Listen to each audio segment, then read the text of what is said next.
Welcome, everyone, to the Yogalebrity podcast. I am joined today by one of my favorite human beings in the entire world, NaeNae from NaeNaeYoga. She is an incredible yoga teacher. She is a YouTube sensation. She's also on Instagram and on TikTok as NaeNaeYoga. But what I love most about NeNe is what she does for the world. A lot of us are yoga teachers and we teach yoga, and that has value and it definitely makes this world a better place. But NeNe has taken this to absolutely the next level. She teaches yoga in American Sign Language. I think that is so incredible. She is not only a great yoga teacher, but she also is a very hard worker. She puts out consistent content, so there's a lot for the community to get and benefit from. So, NeNe, thank you for joining us today. Well, thank you for having me. So tell us a little bit about you're going to share your story now, and so you'll get to hear the story of how NeNe became a yoga teacher.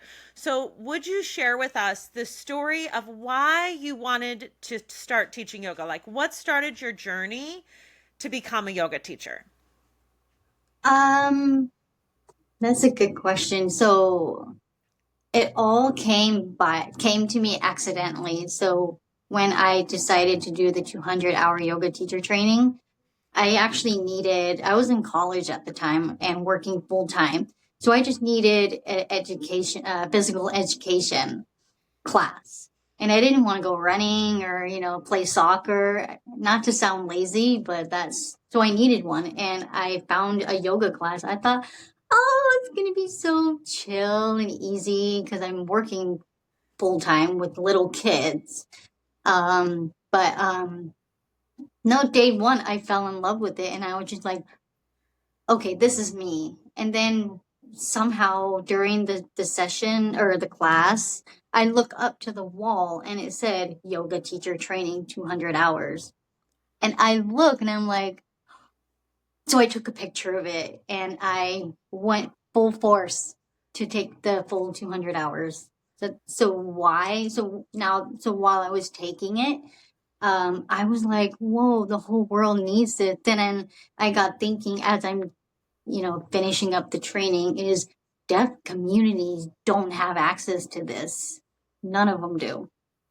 Like, okay, so I'm like, you know what? I'm going to help the deaf community. I know what it's like to have a language barrier, and I can hear. And I still have a language barrier. I don't hear 100%. So I went full force. And then, yeah, so I really wanted to help the deaf community have access. They deserve to know what's going on. They deserve to know what's a tree pose, or they deserve to know that they can see what you're doing, and also too, I have to emphasize this, American Sign Language and English are two different separate languages. A lot of the deaf community's first language is ASL, American Sign Language, or however. So English, when they're reading English or reading the captions, they might not understand 100%.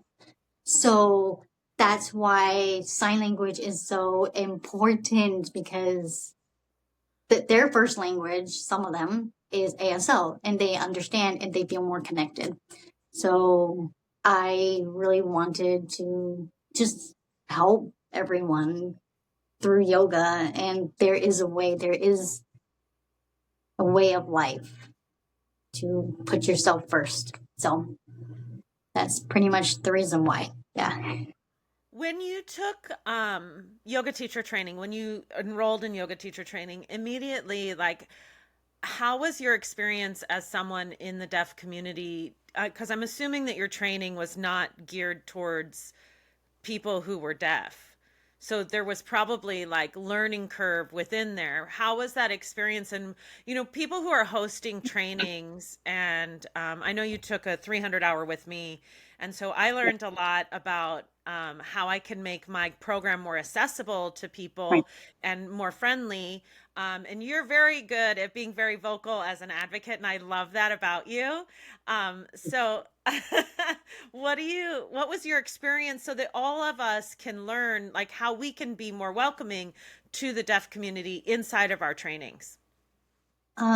So when I was in the 200 hours, I did it through college. So I had interpreters. And that's through college. The college pays for that, and I got the services that I need. I was definitely the only one deaf, and there was definitely attention there, and I didn't need that, but it's just what it is.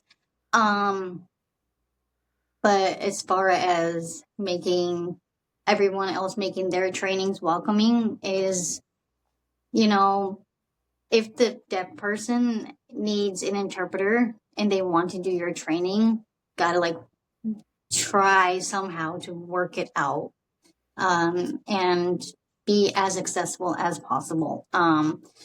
We are humans as deaf people. We just need a little extra help with the accessibility. So my experience with 200 Hour, I had the interpreters. It was cool. It was good. I actually requested the specific ones that I can understand. So that's another thing. So the deaf people need to, because some interpreters may sign. They have different styles of signing. Every single deaf person or interpreter, whoever, codas, have a different sign language style. If you pay attention, it's different. Like my signing is different than the rest of them. It's the way your hands are, and I don't know. It's really interesting to observe. But I really wanted to make sure that my interpreters signed everything how I understand their style. If I don't understand your style, I would like to get another one. And none of them feel offended by it because they want the deaf person to understand. So, but now that the trainings are gearing more into online, just online, like virtual, the biggest accessibility is providing captions. Um, that's the most that the deaf can really get. Um, just captions, and then yeah, I don't know. It's just for my experiences. Some deaf people have different experiences. I'm just sharing mine. Um, so if it's in person, interpreters are good to have, and they also like take turns. So you might want to get like multiple because then there's wrist injuries from signing all the time. It's very true. It's very real. I I call didn't sign even language think about dangerous. that. Yeah, sign language is, I don't want to say it's dangerous, but it can be. Like you can flick your own eye, your glasses, depending on the emotions you're expressing or sharing, even if it's happy or excitement, and then you hit yourself or whatever. It's a real thing. It's um, just like somebody singing as a career, and they got to watch their vocals sing with sign language. So, and then yeah, just as far as accessibility, just interpreters and then captions, really, that's like the main things just for the deaf community. What kind of cost is that you're looking at? Like, first of all, like, how do you even get an interpreter to come to your teacher training? And like, what would that kind of cost? And is there like a range? Like, how would somebody facilitate that happening? Um, from my own experience, I did it through college. So the state pays for it. I don't have to worry about it. And it's kind of like by law. They have to provide, if the college is there and you go to that college, they, by law, under the ADA law, they have to provide an interpreter for all deaf people or whatever accessibility is, deaf with note taker or whatever. Um, cost wise, I don't know, but I've heard that it can be lengthy per hour. I don't know. I haven't personally hired an interpreter yet. Um, but deaf people have say that to hire one is like affordability is a challenge. So yeah. But I did it through college, so they took care of it. They know. So Yeah. that's So if what I someone can like share. just owned a yoga studio, that could also be So challenging if for them someone owns a financially. yoga studio and they're running a yoga teacher training, typically the owner would have to provide that. That's Right. why the deaf person and the owner would have to work things out. But the deaf is very adamant with access. So if they really want to take it, they'll pay for the yoga courses and everything.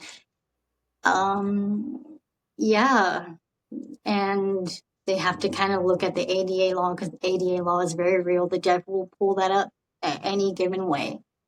So, and it's that right there is challenging because not a lot of people are aware of that too.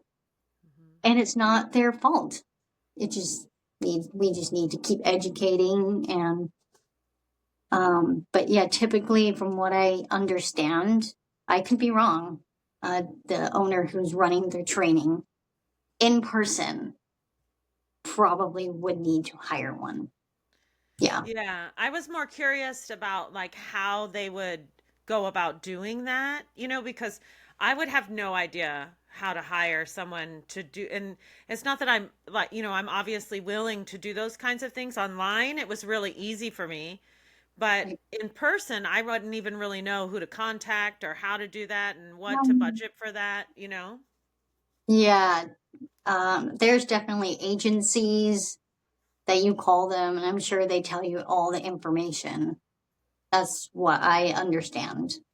Um, yeah, there's like definitely agencies, like interpreters that work under an agency.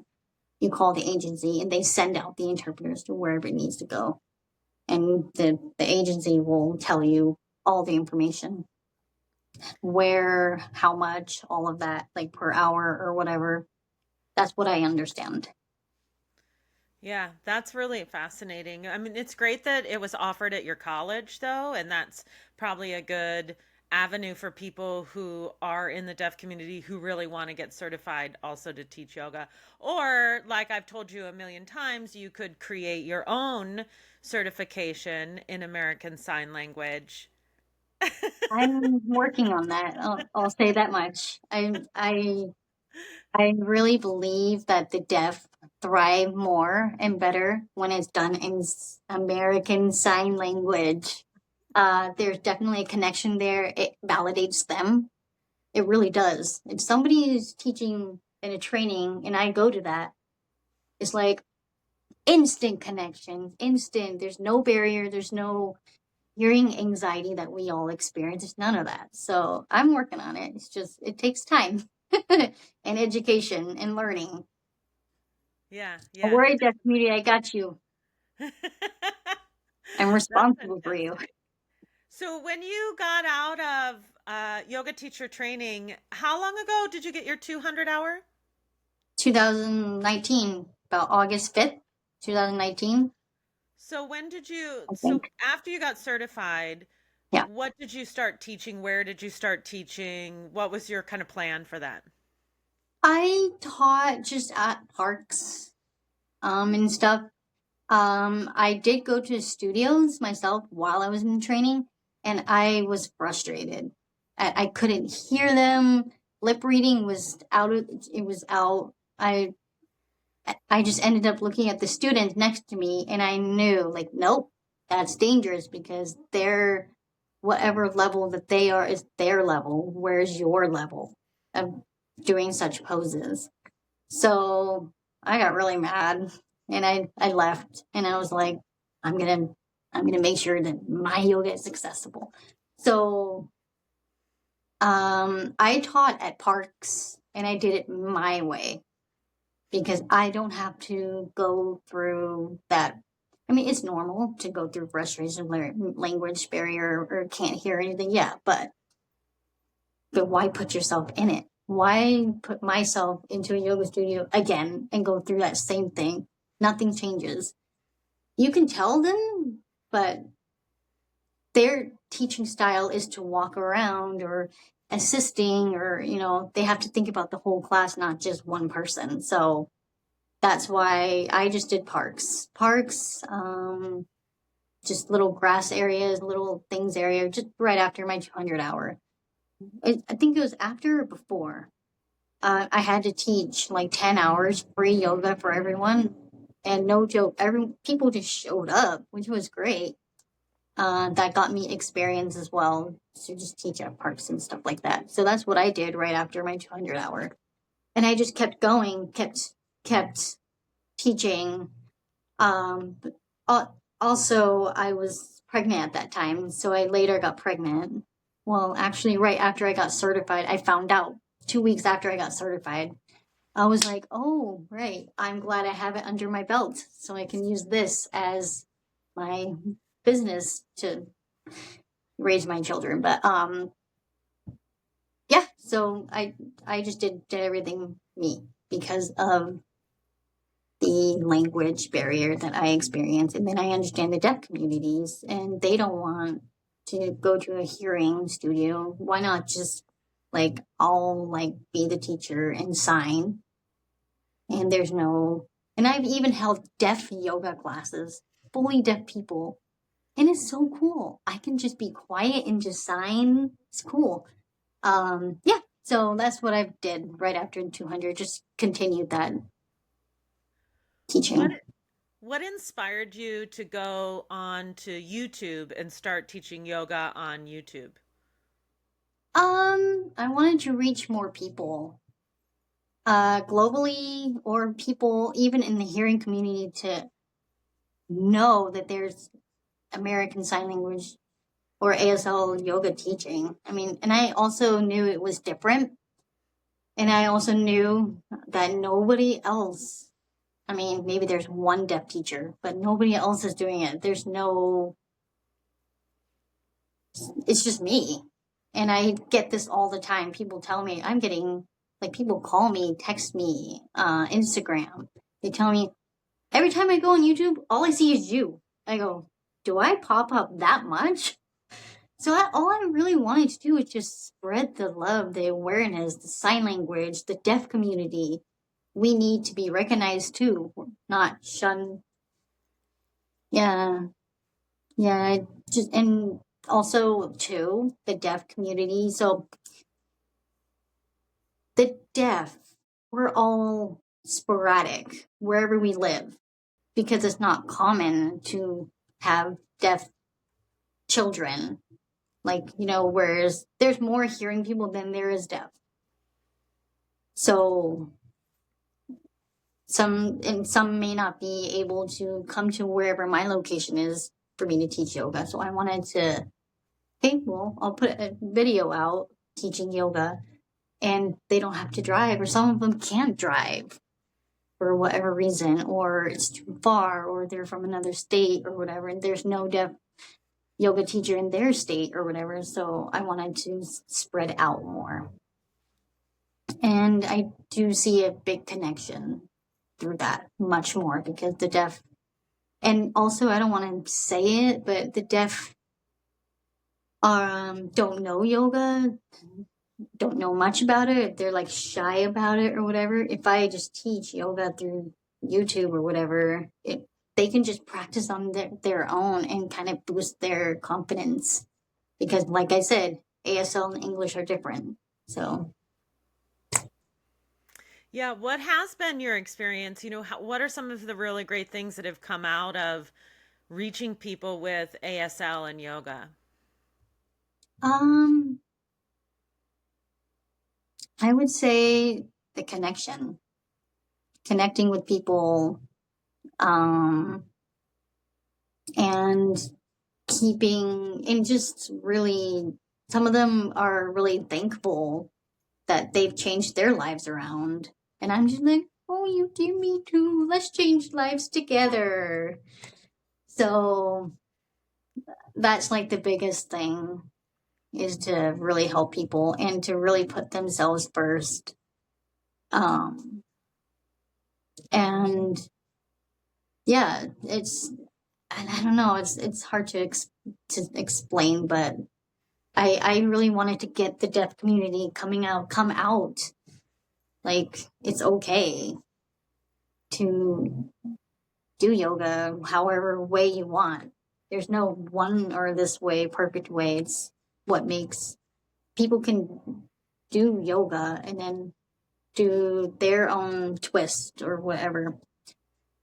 So I don't know. It just makes me happy that people, and even in the hearing community, they're all just reaching out to me like, "Oh my gosh, I'm learning sign language right now," or, and it's just such an exciting thing. Like, all I'm doing is just sharing what I love, and then people really seem to respond well with it, and that makes me happy. That's all I want for everyone. Learn from me, and then I want to learn from them. You know? That's that's really awesome. That's really very genuine, and I think that I always felt like having at my yoga studio, I always tried to represent a lot of different types of people because people really like to see themselves in their yoga teacher. So having someone that represents the deaf community and is a deaf person like really helps them to get that connection with yoga. And I think that's really beautiful. Mm-hmm. And when it was time to kind of level up and get to your next level as a yoga teacher, you decided to get your 300 hour and you did your 300 hour online with me. Um, what what were really like some of your goals with that, and why did you specifically choose that course, and what was like some of your experience through that course that was different than when you took it in person? Like how was that? Can you just share a little bit about that experience? Um, yeah, so I took my 300 hour. I only did it because I wanted to continue learning, to continue educating myself. I felt like something was blocking me, and I'm like, no, I want to jump on and get my 300 hour. Like, and I didn't get it to get certified or anything. I wanted to really dive in and keep and learn more. In fact, I learned more. I was just like, this is what I needed. I also got the challenge that I needed. 200 hours. Um, it was, there was, I don't want to say this negatively, but for me, the connection wasn't, there was no connection. Mm-mm. There was no connection. And this was in person. So I guess that's a downside of doing it through college, but there's no connection or anything. I sense a lot of energies with here and here, like more up, and I don't know. I don't know, it's just because that's just me. But with the 300, um, I honestly just wanted to learn more for my students, do more for my students, um, create more. Like, what am I not doing? What am I doing? What am I not doing? And all that. And then I didn't know that the 300 hours helps boost your business. And that was like, oh yeah, I would love some help because I'm not very techy. And when I'm determined to learn something, even if it takes me 9 hours and I've learned something, 9 hours, I'll never forget that during the training with you. I am determined and I will do it. So, the 300 was definitely more connection, accessibility, because there's captions for me. I was able to go back. Something I don't understand, go back, go back, go back. I will sit there and go, okay, now I get it. And I really liked the accountability of finishing every single week, which was nice. It was perfect for me because I can do the training at home while I'm raising my family.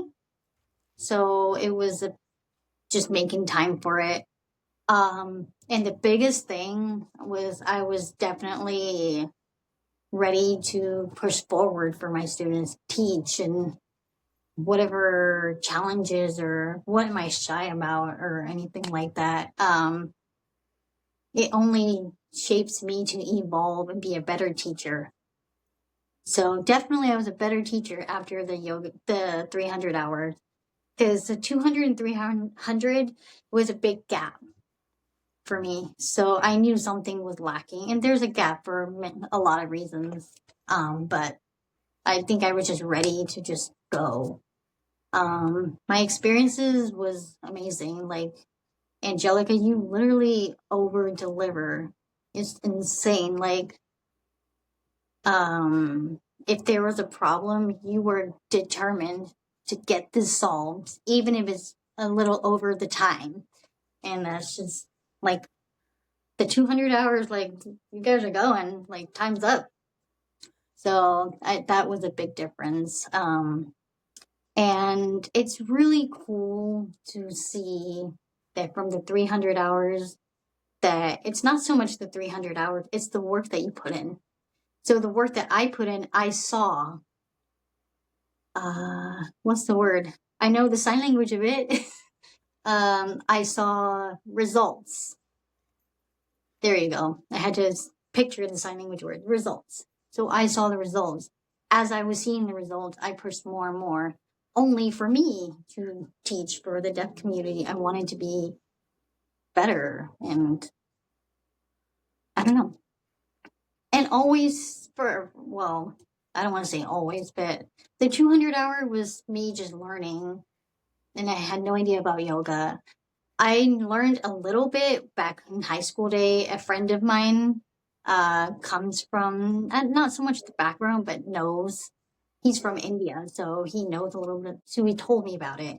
That stayed in my mind, and then bam, 200 hour, and then now the 300 hour.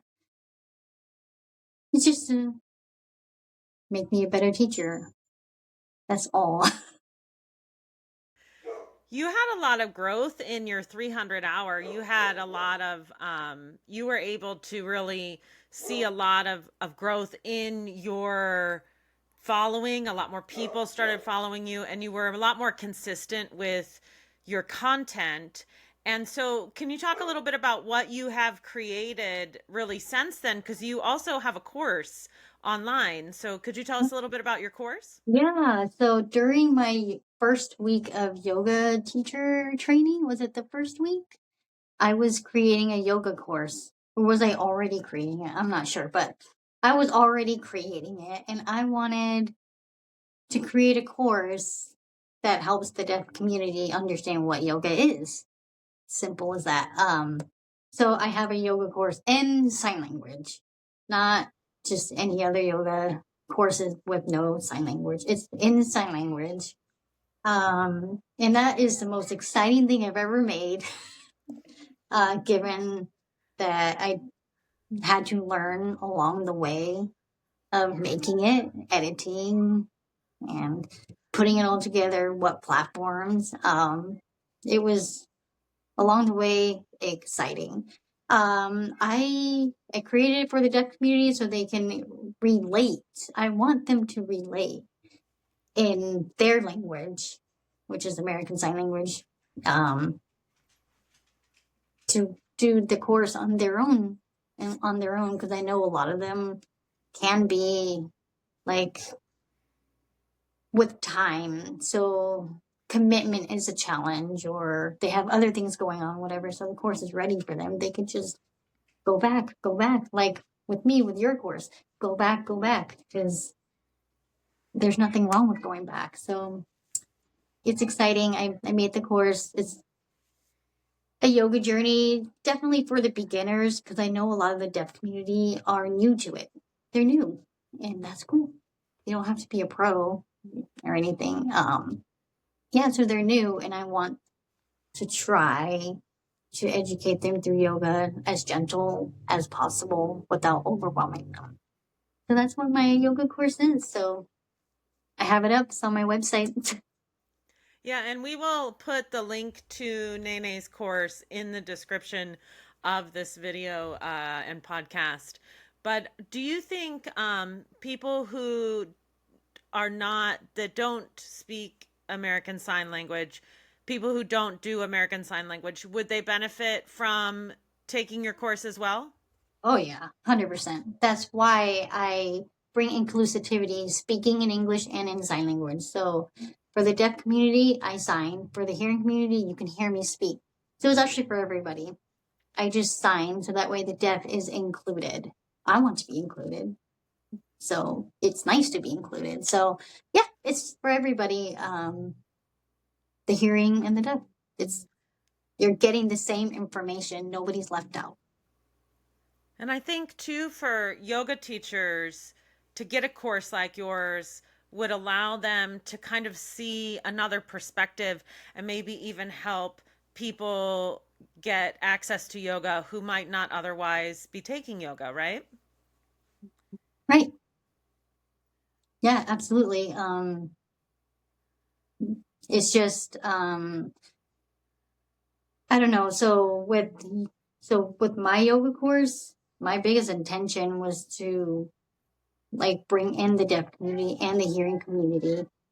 And I also want the hearings to learn some sign language. You can learn sign language through the yoga course.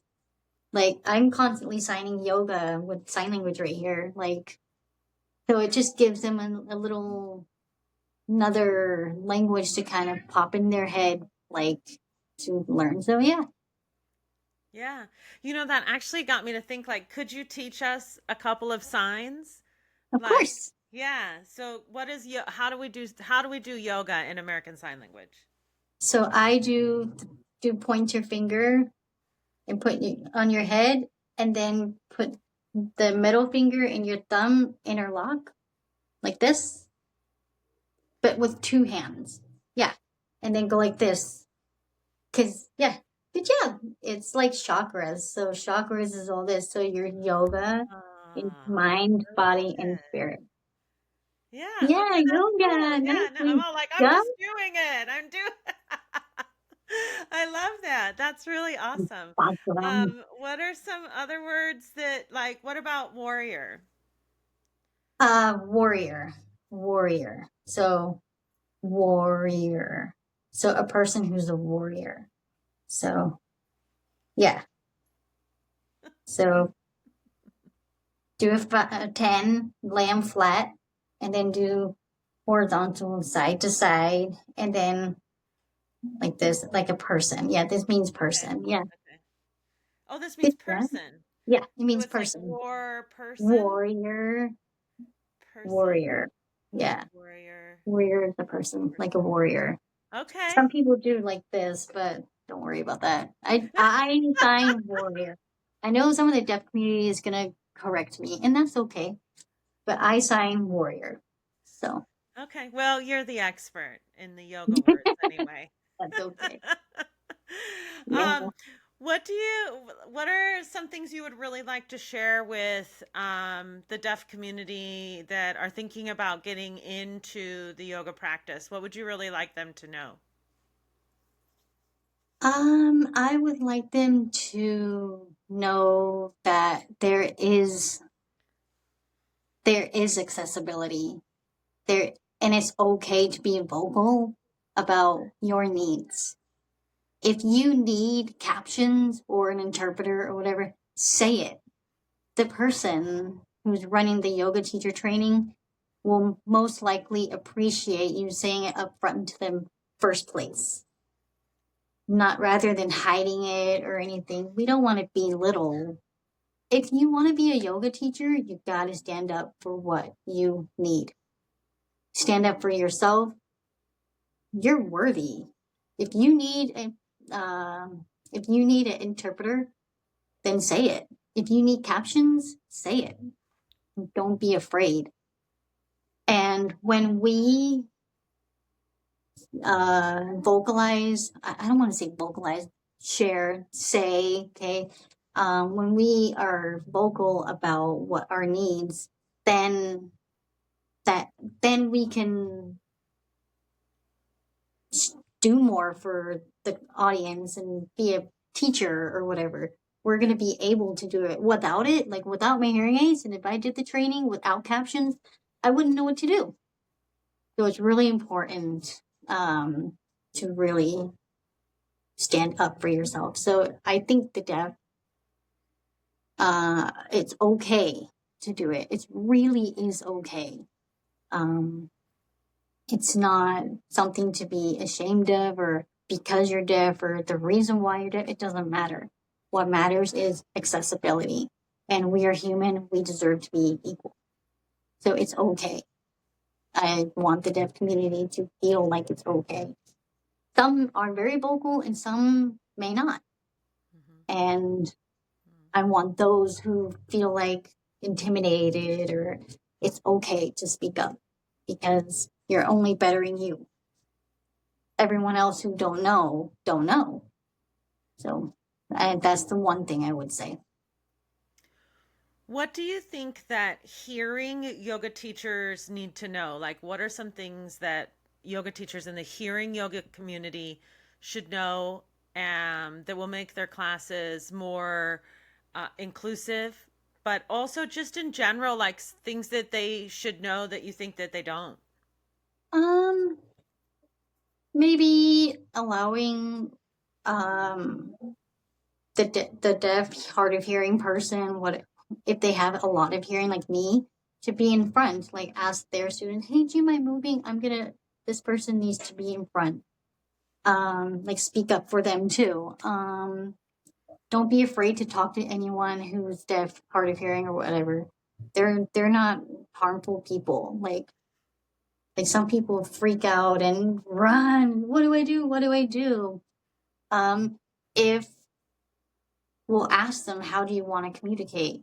You can write, use your phone or whatever. Just write, like typing. Gestures, you can do gestures. Face to face, big thing. I don't care how deaf you are. Face to face, eye contact, and really don't over exaggerate your lips. Deaf, us deaf don't thrive on that. We don't. It's a no no. It actually makes the situation worse, and it makes them feel belittled. It might not feel intentional, but to us it does make us feel like we're belittled. So definitely eye contact, ask how they want to communicate. Just write it down first. Maybe just write it down. Then they can tell you, oh, we can do gestures. Be willing to do gestures. If you're not comfortable, write it out and say, I'm not comfortable with gestures. I don't want you to misunderstand me. Let's just write like this. And the deaf person will be cool with it. So really just like, don't be afraid. If you know a little bit of signs, share it. Ask them what's a certain sign that you learned. Like thank you is a really important one. You don't want to mistake that, because if you do it the wrong way, it's a whole different meaning. It could be a inappropriate word or anything. It's so true. So definitely, one, don't be afraid. It's okay. Just write it out. Eye contact. Keep your lips normal. Talk normally. We feel like we're sane if you just talk normally, just right or whatever. That's what I would say. That's what I would say. That makes me think about how you and I share the TikToks of the guy that does the bad words in sign Yes, language. yes, yes. He's funny. This person is funny. Like, Yeah. I'm deaf myself and I totally get it. He's funny. It's You just have Uh, to know their intentions. Are they hilarious? Are they trying to be funny? Yeah. yeah. I wish that I could read lips because I would love to. You do follow the girl that reads lips and she tells you what the celebrities are saying on I TikTok? don't follow, Oh, no. next time I get one of hers, I'm gonna send it to you because Okay. it's so fun. She'll like get with the celebrities and she's deaf, but she can read lips, and so she'll tell you what they're saying, and it's really fascinating. Yeah. And that's another skill that some of us deaf, hard of hearing people have, is we can read lips. Some of the deaf people, don't want to because it's very tiring for the eyes. It's very true. And it's very true. We even have tired ears. Like we've been trying um if I hear somebody, this is daily, it's like I'm trying really hard to hear. Like and then I'm like, I didn't understand that. And then I'm figuring out a puzzle. And then I'm like, oh, or say it again. It's a real thing. But yeah. But lip reading is a good skill to have. I lip read. Hey. Yeah. Yeah, you're good at it. Yeah, well, Um, I'm lip reading you. right? Right? So, if you let's say it all ended and tomorrow you reached samadhi, you went on to the ultimate enlightenment and it all was over on this earth, what is the one thing that you would really like to leave to this planet? What do you want to leave to the humans on this planet? What do you think people really need to know about yoga and life? Um, for me, I would say find your own joy. Don't find everyone else's joy. That will just dumb you down fast. Get you down that hole. Find your own joy and own it. Own your own joy. Do what makes you happy. Okay? Um, I'm getting chills saying this because it is true. We're all so busy making others happy, making other yoga teachers happy, or like make them like give away your powers or whatever. No, I want everyone to find themselves. Okay, put themselves first. Have that self care. Meditate. Something. Okay, have that calm nervous system. Once you do that, you can handle life. Yeah, Yeah. I say that. Yeah. I think that's beautiful. I like that. Yeah, that's good. Um, so if you would like to get NaeNae's course on American Sign Language and Yoga, definitely check out the link in the description of this show. And you could follow her at NaeNaeYoga. It's NaeNaeYoga, or is it NaeNae's Yoga? NaeNaeYoga. Okay, NaeNaeYoga on YouTube, Instagram, and TikTok. We will also have links to that in the description below. Thank you so much for joining me today. I absolutely appreciate you. This has been a delight. I know that when I first met you, I feel like the both of us like mutually just really wanted to work together. Like I was like, please just be my client. I think it would be amazing. And it's funny because when I started doing online yoga teacher training years ago, before we met, there was a checkbox that you could check that said that your teacher training was available to the hearing impaired. And I checked that box because I was like, well, I could make captions and Zoom can do captions. Like, I'm here for it. And I didn't even know that you were going to come along into my life at that time. So I'm so glad that it worked out. And you Yes. definitely are someone I feel really connected with in my life and as a peer and as someone that I've really enjoyed getting to know. So thank you for being a part of my life. Yeah, thank you for being part of my life. It's awesome to take your 300. I just loved it.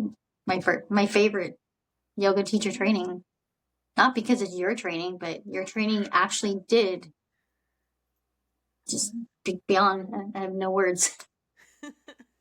Well, thank you so much. Everyone, definitely tune back in for the next episode and make sure to subscribe and leave us a review. It really helps us to get the podcast out to more people. And definitely share this podcast with as many people as you possibly can so that we can get the word out about American Sign Language and yoga. Thank you so much for joining me, NaeNae. Thank you so much. Thanks for having me.